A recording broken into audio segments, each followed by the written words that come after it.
CH-226 Anusuiya को मारने की कोशिश। यहाँ तक कि भले ही वह दैवीय शक्ति के बारे में ज्यादा नहीं जानता था, लेकिन वह जानता था कि देवांश के लिए उस मन को महसूस करना असंभव था जिसे वह छुपा रहा था। वह भी नहीं था। मानव सोचता रहा। उसके मन में एक के बाद एक सवाल उठने लगे। उनकी पिछली सभी धारणाएं गलत थीं। इसका मतलब था कि उसने शुरू से ही गलत कदम उठा लिया था। मानव ने अपनी आंखें बंद कर ली। चूंकि वह किसी नतीजे पर नहीं पहुंच सका, इसलिए उसे अपना नजरिया बदलने की जरूरत थी। उन्होंने अपनी सारी ऊर्जा सोचने में लगा दी। पसीने की एक बूंद मानव के चेहरे पर लुढ़क गई। यदि उसके पास एक सामान्य व्यक्ति का मस्तिष्क होता, तो इस तरह की दोहराव वाली सोच अब तक उसे जला चुकी होती। चूंकि उनकी पिछली धारणाएं गलत थीं, उन्होंने लगातार गणना की और संभावनाओं को कम किया। अज्ञात समय के बाद मानव के मन में केवल एक ही विचार बचा था। क्या होता अगर ऐसा नहीं होता कि वह कार्रवाई करना चाहता और वह कार्रवाई नहीं कर पाता? अवतार। उन्होंने आंखें खोलीं। ये एक अवतार था, देवांश का असली शरीर नहीं। एक प्राणी जिसके पास मुख्य शरीर की शक्ति का केवल एक छोटा सा हिस्सा था। यह दसियों मजबूत लड़ाकों का सफाया करने के लिए काफी मजबूत था, लेकिन वह इतना भी मजबूत नहीं था कि वर्तमान को हरा सके। सामान्य तौर पर केवल दो कारण थे कि क्यों एक देवता एक अवतार का उपयोग करेगा। जब वह अपनी शक्ति को छिपाने की कोशिश कर रहा था और जब वह अपने मुख्य शरीर को हिला नहीं पा रहा था। मानव का मानना था कि यह बाद वाला था।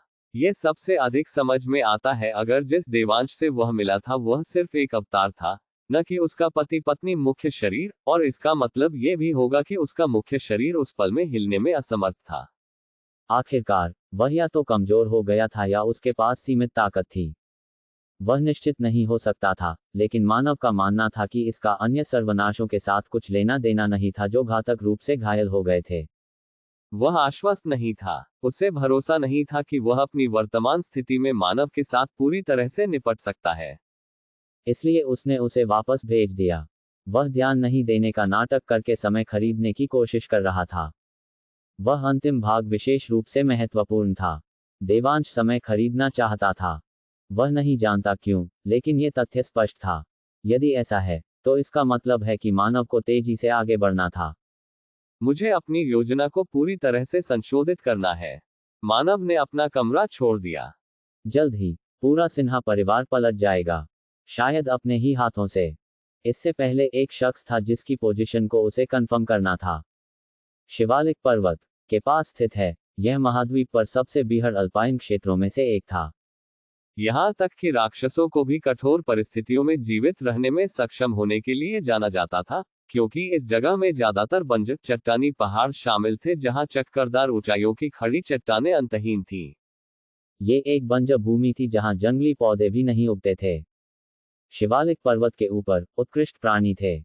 एक नहीं चार। एक कंकाल, अग्नि का एक गोला और एक बिच्छू। एक चीज जो उन्होंने साझा की, वह उनका विशाल आकार था जो कल्पना से अधिक प्रतीत होता था। और इन विशाल प्राणियों के बीच में वह खड़ा था जिसका शरीर किसी भी सामान्य विशेषता से रहित था। इस निराकार आकृति से श्वेत प्रकाश निरंतर प्रवाहित होता रहता था और चारों ओर प्रकाशमान रहता था। भगवान और तीन देवता जो विजेंद्र द्वारा गंभीर रूप से घायल हो गए थे। भगवान के शरीर से निकलने वाली सफेद रोशनी धीरे धीरे अन्य तीनों द्वारा अवशोषित की जा रही थी। वह अपनी दैवीय शक्ति को साझा कर रहा था, एक क्षमता जो सभी देवताओं में केवल भगवान के पास थी। विजेंद्र, तलवार की ताकत। इस दुनिया में ऐसा कुछ भी नहीं था जिसे उसके द्वारा चलाई गई तलवार से नहीं काटा जा सकता था। यह इस तथ्य से स्पष्ट था कि वह उस अवरोध को भी काटने में सक्षम था जिसे देवताओं ने बनाया था।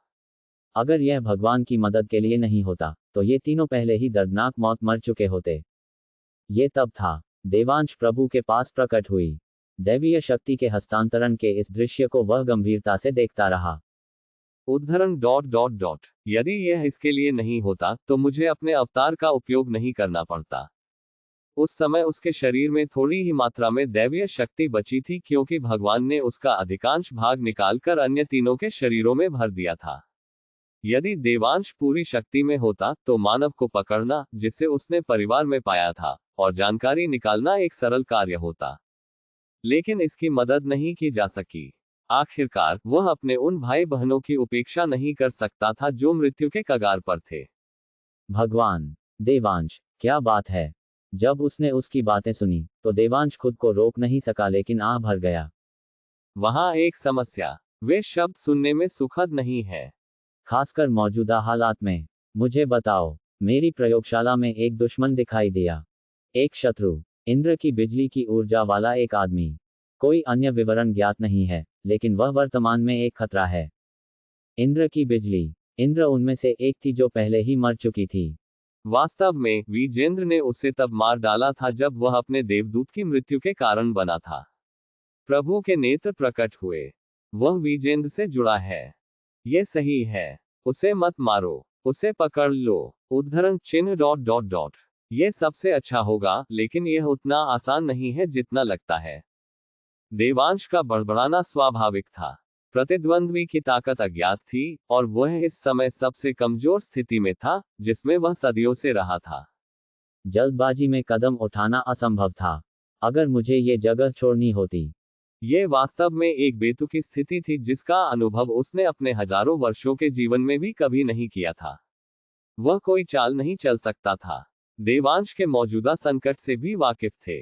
वह शांति से बोला, मैं कुछ अन्य भेजूंगा। देवांश की आंखें चमक उठीं। कितने भेजोगे? महेंद्रगढ़ साम्राज्य के पास हमारे तरह के 3 देवता हैं। मैं उन्हें भेजूंगा। 3 देवता? ये पर्याप्त से अधिक है। उन्हें वहां पहुंचने में कितना समय लगेगा? उनमें से कोई नहीं जानता कि स्पेस टाइम मूवमेंट का उपयोग कैसे किया जाए, इसलिए इसमें लगभग 3 दिन लगेंगे। 3 दिन। देवांश की अभिव्यक्ति एक बार फिर गहरी हो गई। ऐसा इसलिए था क्योंकि उस समय 3 दिन भी उसके लिए अनंत काल की तरह महसूस हो रहे थे। आखिरकार, यह ऐसी स्थिति थी कि वह भागकर रुक सकता था। सिन्हा परिवार का निवास वह स्थान था जहां धातु पर शोध लगातार प्रगति कर रहा था। यदि इसे अभी नष्ट कर दिया गया था, तो ये धातु के बड़े पैमाने पर उत्पादन में भारी व्यवधान पैदा करेगा, जब वे वर्तमान में महाद्वीपीय वर्चस्व से कुछ ही कदम दूर थे। इसके अलावा, उसका अपना देवदूत और अनुसुईया भी वहां थी। क्या वह जानता है कि अनुसुईया मेरा देवदूत है? वह निश्चित था, लेकिन संभावना बहुत अधिक थी। जब देवांश ने तहखाने में मानव की बाह पकड़ ली थी और उसने महसूस किया कि उसने अपने शरीर में बिजली महसूस की थी, तो सबसे पहले उसने अनुसुईया की ओर देखा। वह निश्चित था कि अगर उसने उस समय एक चाल चली, तो उसने अनुसुईया को तुरंत मार दिया होगा। क्या उसे विजेंद्र के देवदूत से पता चला? उसने उस नकाबपोश आदमी के बारे में सोचा जो कुछ समय पहले बैठक के दौरान विजेंद्र के पीछे खड़ा था। नहीं, अब जब उसने इसके बारे में सोचा, भगवान स्वयं उस व्यक्ति को मारने गए थे। उसके लौटने के बाद देवता ने कुछ नहीं कहा, लेकिन देवांश को विश्वास नहीं था कि एक भी देवदूत प्रभु से बच निकलने में सक्षम होगा। इसके अलावा देवताओं की शक्तियों की प्रतिकृति नहीं बनाई जा सकती थी। भगवान को छोड़कर कोई देवता नहीं थे जो 2 शक्तियों का उपयोग कर सके। देवदूत के लिए भी यही सच था। उसने कहा, यह संभव था कि मानव ने अनुसुईया की पहचान को अपनी स्वतंत्र जांच के माध्यम से जान लिया था। ये भी संभव है कि वह अनुसुईया को निशाना बनाकर जुआ खेल रहा हो। तो क्या वह वही है जिसे विजेंद्र ने छोड़ दिया था अगर कुछ हुआ था? इसलिए उन्होंने उसे इंद्र का डायमंड दिया। देवांश ने उसकी जीभ पर क्लिक किया। इंद्र का मुख्य शरीर मर चुका था। इसका मतलब यह था कि उस आदमी के शरीर में बिजली की शक्ति अब उद्धार की शक्ति नहीं थी, बल्कि यह उसकी अपनी शक्ति बन गई थी। समय और अवसर के साथ उसकी शक्ति के लिए देवदूत की सीमा से परे जाना संभव हो गया। और क्योंकि वह सिन्हा परिवार का सदस्य था, इसलिए उसके पास शक्ति का उपयोग करने की क्षमता भी थी।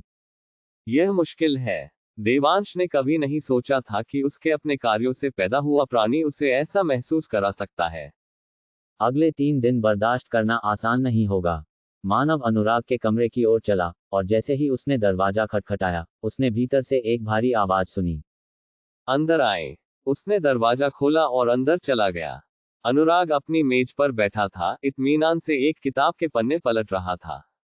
वह मानव को देखकर हैरान नहीं दिखे। मैं आया क्योंकि मुझे कुछ कहना है। अच्छा ऐसा है। अनुराग ने अपनी किताब बंद कर दी और अपने सामने एक कुर्सी की ओर इशारा किया।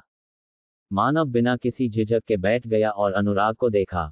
उसे इस तरह देखते हुए, मानव ने तुरंत उसके और अनुराग के बीच कई समानताएं देखीं। अगर वे एक साथ सड़क पर चलते तो सभी को तुरंत पता चल क्यों जाता कि वे भाई हैं। मानव ने सिर हिलाया। वह उसके लिए यहाँ नहीं आया था। उसके लिए अप्रत्यक्ष होने की भी कोई आवश्यकता नहीं थी। उसके पास इसके लिए समय नहीं था। इसके बजाय मानव ने तुरंत अनुराग के पास आने का मुख्य कारण बताया। आज से मैं अनुसुईया को मारने की रणनीति तैयार करूंगा। अनुराग के मुंह में एक पतली सी रेखा बन गई। क्यों? क्योंकि वह देवांश की देवदूत है। मानव ने अनुराग को सीधे चेहरे पर देखा, जैसे कि वह थोड़ी सी भी प्रतिक्रिया से चूकना नहीं चाहता था। तत्काल कोई प्रतिक्रिया नहीं हुई। अनुराग आह भरने से पहले एक पल के लिए जोर से रुका। अच्छा, ऐसा है। क्या आपको इसकी उम्मीद थी? सहज रूप में। मेरी माँ हमेशा संदिग्धों में से एक रही है। फिर भी मैंने हमेशा सोचा था कि पिता ही देवदूत होंगे। लेकिन आपको कैसे पता चला? वह महत्वपूर्ण नहीं है। मानव ने अपने हाथ क्रॉस कर लिए। मैं यहाँ ये पता लगाने आया हूँ कि आपका लक्ष्य क्या है। मेरा लक्ष्य? तुम्हारी वास्तव में इच्छा क्या है? मानव का सवाल काफी स्वाभाविक था। अभी भी उसे अनुराग के लक्ष्य को सीखना बाकी था। फिलहाल ऐसा लग रहा था कि उन्होंने डेमीगोड्स कैंप में जासूस बनकर सकल की मदद की। लेकिन उन्होंने एक बार मानव को सकल पर ज्यादा भरोसा न करने की सलाह दी थी। यदि वह वास्तव में सकल की तरफ होता तो अनुराग ने उन शब्दों को कभी नहीं कहा होता। अनुराग को यह भी पता था कि सकल के माध्यम से फैलने वाली लहर कितनी बड़ी होगी अगर उन्हें पता चला कि वह दैवीय शक्ति को नियंत्रित कर सकता है। यदि यह तथ्य सामने आ जाता तो उसे किसी भी क्षण हिंसक प्रतिक्रिया से सावधान रहना पड़ता। तो क्या वह बदले में देवताओं के लिए एक जासूस था? मानव का मानना था कि यह भी संभव नहीं था। आखिरकार अनुराग के पास साथ सहयोग करने का कोई कारण नहीं था यदि वह डेमिगोड्स का जासूस था। उसके इरादे चाहे जो भी हो, एक जासूस के रूप में वह कभी भी मानव को सिन्हा परिवार में नहीं लाएगा जब देवांश इतनी कमजोर स्थिति में था। इसके बजाय उसे इसे रोकने का कोई बहाना मिल जाता। देवांश की प्रतिक्रिया से मानव बता सकता था कि अनुराग के लिए उसे सिन्हा परिवार में वापस लाने की उनकी योजना में कभी नहीं था। 227 मानव की मौत का सच्चाई। मानव की अभिव्यक्ति अभी तक नहीं बदली। आखिरकार उसे उम्मीद थी कि किसी दिन ऐसा कुछ होगा। ऐसा इसलिए था क्योंकि वह और मानव बहुत अलग थे। उसका व्यक्तित्व, मूल्य, आदतें और इस मुकाम तक पहुंचने के लिए उसने जो कदम उठाए हैं। अगर मानव के बहुत सारे दोस्त होते या उसके बहुत से लोग होते जो उसे जानते थे तो उस पर बहुत जल्दी संदेह किया जाता। लेकिन पिछले मानव को कम ही लोग जानते थे। उनमें से ज्यादातर ने कभी उससे बात भी नहीं की थी। इसके बजाय वे सब उसके बारे में जानते थे जो उन्होंने सुना था। यही कारण था कि मानव के अचानक परिवर्तन से कभी कोई संदेह पैदा नहीं हुआ। हालांकि उसका परिवार हमेशा से उससे अलग ही था। पहले मैंने सोचा कि यह सिर्फ एक महान जागृति थी जिसके कारण आप इतने बदल गए। आखिर परिस्थितियों को देखते हुए कोई भी बदल सकता है। लेकिन यह ऐसा कुछ नहीं है जिसे केवल बदलाव से दूर किया जा सकता है। मुझे जवाब दें, कृपया। अनुराग की आवाज धीरे धीरे कांपने लगी। उसकी आंखों का भी यही हाल था। उसका स्वरूप एक पत्थर की मूर्ति के समान था जो चटकने लगी थी। क्या हुआ मेरे छोटे भाई को? वह मर चुका है। मानव ने सीधा सा जवाब दिया। क्या से तुम्हारा क्या मतलब है? अब आप क्या कहना चाह रहे हैं? मानव अपनी सीट से उठा, अनुराग के पास पहुंचा और उसे अपने कॉलर से उठा लिया। अनुराग का शरीर लंगड़ा था। ऐसा लग रहा था कि समाचार पर उसकी प्रतिक्रिया वास्तविक थी, लेकिन मानव की निगाहों में कोई सहानुभूति नहीं थी। इसके बजाय उसकी आंखें चमकीली जलती हुई लग रही थी। मानव सिन्हा मर चुका है। आपके और आपके परिवार से मिले खराब इलाज से थक गया और व्यथित हो गया। अंत में उसे कोई मुक्ति नहीं मिली और दर्द और एकांत में संघर्ष करते हुए उसने खुद को मार डाला। अनुराग का मुंह चौड़ा हो गया। यह वह नहीं था। उसने जो किया उसके लिए अनुराग को दोष देने का उसका इरादा नहीं था। वह वास्तव में क्या कहना चाहता था? मानव की मृत्यु पर शोक करने का आपको क्या अधिकार है? भूपेंद्र सिंह ने कहा था कि अनुराग अलग था। वह नहीं जानता था कि क्या ये सच था, लेकिन सच में यह उसके किसी काम का नहीं था। कोई फर्क नहीं पड़ता कि उसके इरादे क्या थे या उसने जो किया था उसे करते हुए उसे कैसा लगा, यह इस तथ्य को नहीं बदलेगा कि मानव की मृत्यु हो गई थी। अगर यह वास्तव में मानव था जो उस समय वहां खड़ा था, तो शायद उसने अनुराग को माफ कर दिया होता। यदि आप उसके व्यक्तित्व के बारे में सोचते हैं तो इसकी संभावना वास्तव में बहुत अधिक थी। लेकिन वह मानव नहीं था। इसके बजाय वह कोई ऐसा व्यक्ति था जो मानव के शरीर का उपयोग कर रहा था। इसलिए उसे विश्वास नहीं था कि उसके पास अनुराग के स्पष्टीकरण को सुनने का अधिकार है और न ही उसे क्षमा करने का अधिकार है। उसके लिए बस एक ही चीज मायने रखती थी, और यह तथ्य था कि अनुराग सिन्हा मानव की मृत्यु के कारणों में से एक था। ये वह योग्यता थी जिसने उसे अनुराग पर अपना गुस्सा निकालने का अधिकार दिया, जिसने उस बच्चे को मौत के घाट उतारने में मदद की थी। जब मानव ने उसे जाने दिया, अनुराग ने अपना संतुलन खो दिया और फर्श पर गिर गया। मानव ने नाराज होकर अपना सिर हिला दिया। वह इस बारे में बात करने के लिए वहां नहीं गए थे। इसके बजाय अनुराग के असली इरादों की पुष्टि करने के बाद उसने उसे मनाने और अनुसुईया को मारने में उसकी मदद लेने का इरादा किया था। हालांकि जब उसने अनुराग के चेहरे पर दयनीय रूप से देखा, तो मानव भावुक हो गया। उसका दिमाग और शरीर दोनों परेशान थे, और जिस चीज ने उसे सबसे ज्यादा परेशान किया वह ये थी कि उसने अनुराग के लिए सहानुभूति महसूस की। बेशक ये उसकी अपनी भावनाएं नहीं थीं। ऐसा मत करो, मानव सिन्हा। मानव ने खुद से बात की। वह अपने भीतर मानव चिल्लाते हुए महसूस कर सकता था। उसके भाई को कुछ हुआ होगा। वह उसका स्पष्टीकरण सुनना चाहता था।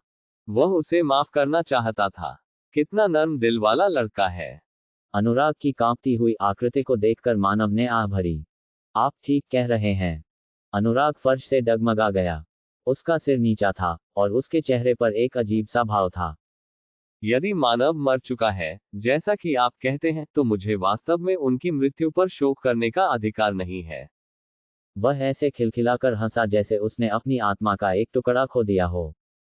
मैं बस मानव को इस नरक से बाहर निकालना चाहता था। नरक। अनुराग ने अपनी कमीज उतार दी।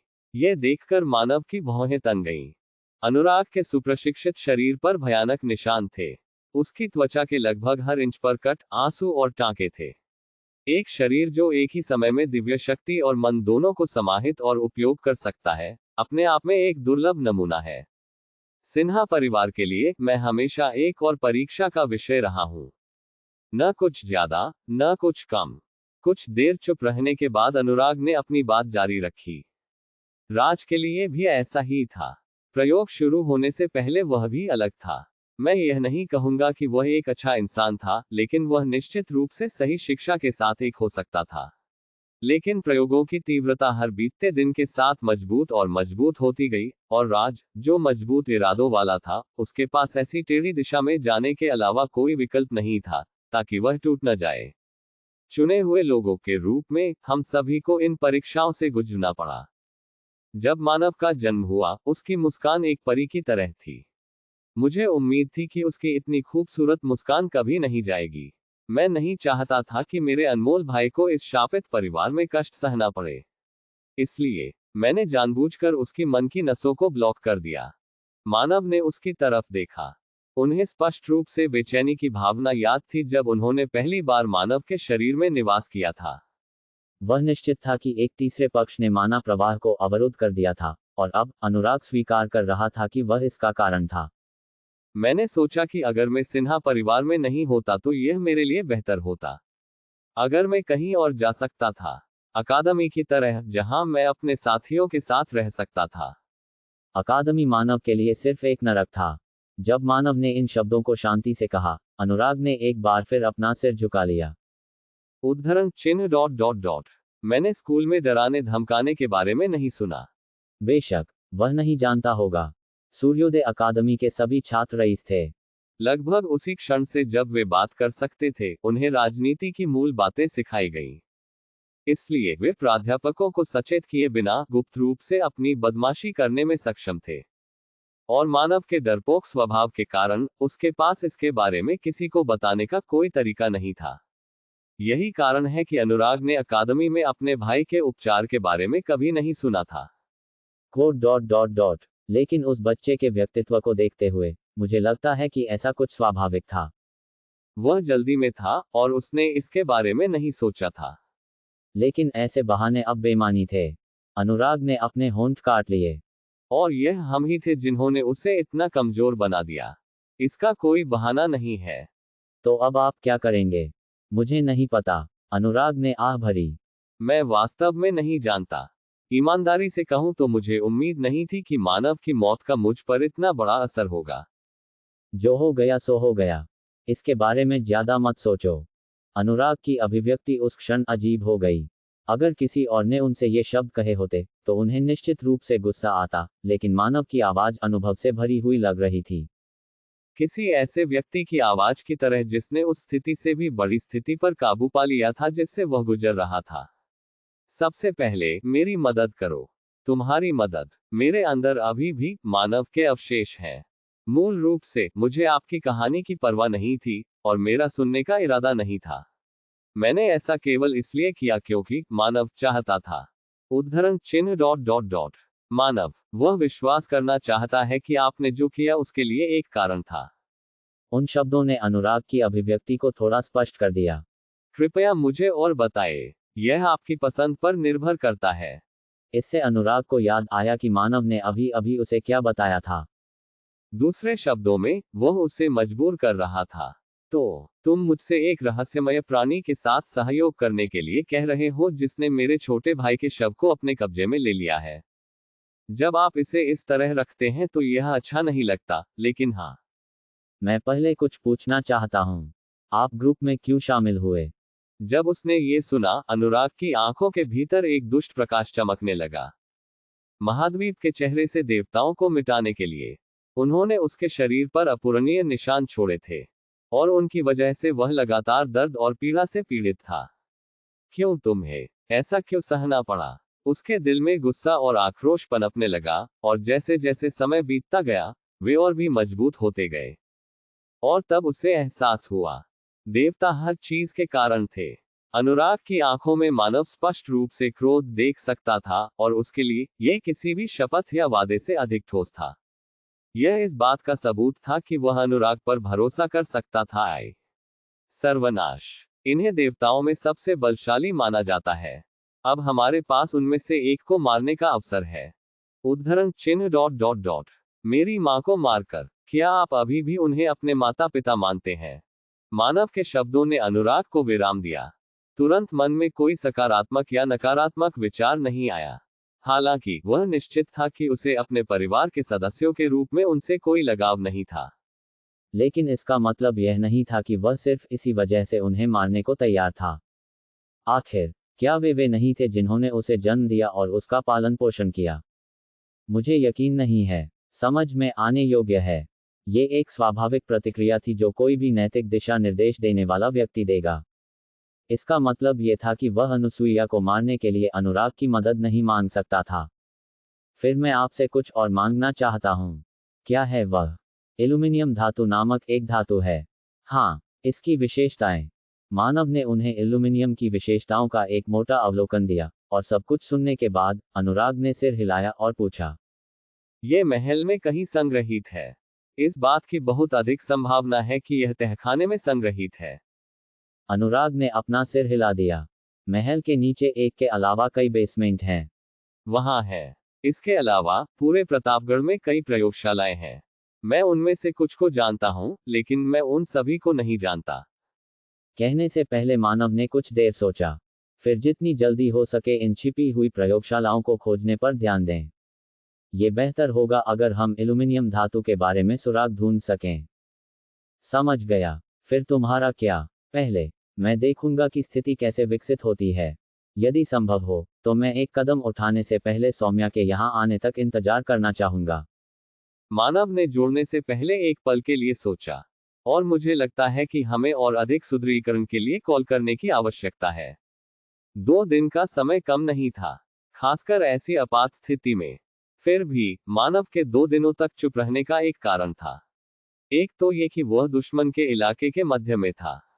कोई फर्क नहीं पड़ता कि वह कितना शक्तिशाली था, मानव सिन्हा परिवार की ताकत को पूरी तरह से नजरअंदाज नहीं कर सका।